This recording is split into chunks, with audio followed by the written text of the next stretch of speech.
Actuellement dans la course pour les places européennes et qui sait pour le titre, Nottingham Forest connaît un début de saison impressionnant alors même que le club pataugeait dans le fond du classement depuis son retour dans l'élite du football anglais, 23 ans après l'avoir quitté.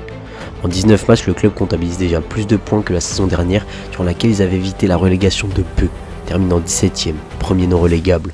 Cette forme, caractérisée par de bons résultats contre les petits, mais aussi contre les très gros, est l'œuvre d'un architecte, Nuno Espirito Santo, qui connaît plutôt bien le championnat et qui a complètement transformé cette équipe en inculquant un style de jeu très plaisant avec beaucoup d'envie, alors même qu'à son arrivée en décembre 2023, l'équipe paraissait à bout de souffle. Alors aujourd'hui, retour sur les 3 dernières années et la résurrection d'un club mythique en Angleterre, Nottingham Forest.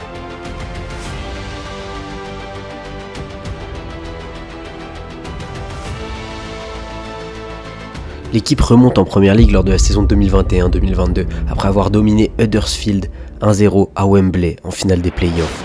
Un miracle qui vient conclure une saison plus que correcte, terminant bon 4ème après plusieurs années compliquées à naviguer dans le ventre mou de la 2ème division. Le double vainqueur de la Ligue des Champions doit s'être remonté à des hommes forts tels que Brice Samba, importantissime lors de la séance de tir au but contre Sheffield en demi-finale de barrage, mais aussi d'autres noms qui poursuivront la belle aventure Première Ligue à Nottingham ou ailleurs tels que Scott McKenna, Ryan Yates, James Garner ou encore la révélation Brennan Johnson.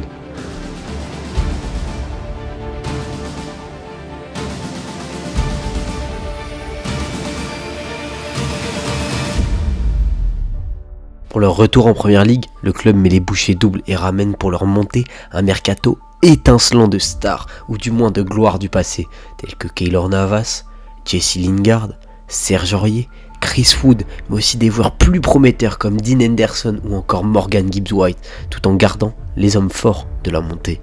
En devenant ainsi l'une des équipes les plus dépensières de l'année en Première Ligue avec plus de 150 millions lâchés, l'objectif des dirigeants est clair, se maintenir au plus haut niveau afin de créer une vraie dynamique pour faire revivre la gloire d'antan. Mais les choses ne vont malheureusement pas se passer comme prévu. Sur les 17 premiers matchs de la saison, malgré une victoire inespérée contre West Ham lors de la 2ème journée, le club n'engrange que 16 petits points, avec tout de même une victoire de renom contre Liverpool, mais aussi beaucoup de doutes autour du maintien. Mais c'est réellement lors de la 2ème partie de saison que le vent va tourner pour les Reds de Nottingham. Les Tricky Trees vont enchaîner les bons tours de passe-passe et les bons résultats avec des nuls contre Chelsea et Bournemouth, et des victoires contre Leicester et Southampton, ou encore Leeds, des adversaires directs dans la course au maintien. En plus de cela, les coéquipiers d'Aurel Mangala vont accrocher un nul presque inespéré contre l'Ogre Citizens et une victoire contre les Seagulls de Brighton.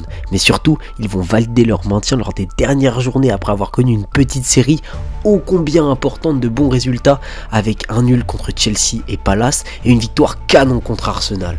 Forest se place alors comme l'une des équipes en forme de la fin de saison en engrangeant 11 points sur les 6 derniers matchs et en terminant 16ème à 4 points de la zone rouge. Pour continuer sur cette bonne lancée et renforcer l'attaque, un secteur de jeu en difficulté du côté des Garibaldis, un mercato ambitieux et coûteux voit signer les 2 anciens cracks de Manchester et Chelsea, Hudson-Odoi et Anthony Elanga, qui n'avaient jamais réussi à confirmer les espoirs placés en eux. À cette liste s'ajoute Ola Aina, un latéral solide du Torino. Mais les fans des Reds ne vont pas tarder à voir leurs espoirs s'envoler avec un début de saison cataclysmique. Après 17 journées de championnat, le club culmine à une triste 17ème place, à rien de la zone rouge. Avec seulement 12 petits points, l'entraîneur Steve Cooper, arrivé en 2021 et qui avait fait monter le club, se voit licencié après n'avoir engrangé qu'un point sur les 6 derniers matchs. Pour remonter la pente, les dirigeants grecs décident de jeter leur dévolu sur un entraîneur qui connaît plutôt bien la Première Ligue, avec un passage plus que réussi à Wolverhampton et un autre plus compliqué à Tottenham. Tout juste remercier d'Al Ittihad, je parle bien entendu de Nuno Espirito Santo. Le coach portugais arrive avec le même style de jeu avec lequel il s'était imposé chez les Wolves. Un jeu agressif, en transition rapide, basé sur des joueurs véloces et une défense solide. Et cela en faisant signer Mats Sels, le gardien belge arrivé tout droit de Strasbourg lors du mercato hivernal. Et ce que l'on peut dire, c'est que le coach va directement faire sensation au City Ground, avec dès son 2e match, une victoire contre Newcastle, enchaînée par une autre contre United, et une amélioration importante du style de jeu. Le club termine alors la saison 17ème, avec 6 points d'avance sur le premier relégable, donc largement hors de portée. Mais ce qui est flagrant lors de cette 2ème partie de saison, c'est que même si le club est resté à la 17ème place, le jeu prôné par le portugais est hyper intéressant. Lors de mes recherches sur cette saison, j'ai été surpris par le nombre de défaites se terminant sur le score de 3-2, avec des scénarios spectaculaires et d'autres matchs beaucoup plus accrochés contre les Cadors, signe que l'équipe va mieux et qu'il ne manque pas grand chose pour transformer ces défaites en victoires. L'avancée majeure de Nottingham réside dans la réelle mise en place d'une identité par le portugais, avec un effectif talentueux en 4-2-3-1 qui ne bouge presque plus et surtout un secteur offensif impressionnant, avec le quatuor Morgan Gibbs-White en 8, Elanga Hudson-Odoi sur les ailes et le géant néo-zélandais Chris Wood en pointe en vrai rôle de pivot pour appuyer les attaques et récupérer les ballons hauts sur les dégagements. Et c'est ici qu'apparaît la consécration pour les supporters de Forest. Cette équipe 2.0 qui surfe sur cette bonne dynamique de la fin de saison dernière fait trembler beaucoup de clubs d'Angleterre aujourd'hui. Les Tricky Trees ont non seulement su mettre à genoux l'équipe la plus en forme de cette saison, Liverpool, mais ont également réalisé des performances remarquables face à d'autres cadors avec des victoires références contre United, Tottenham ou encore Aston Villa, sans oublier un très bon match nul contre Chelsea et en ne subissant que 4 petites défaites depuis le début de la saison.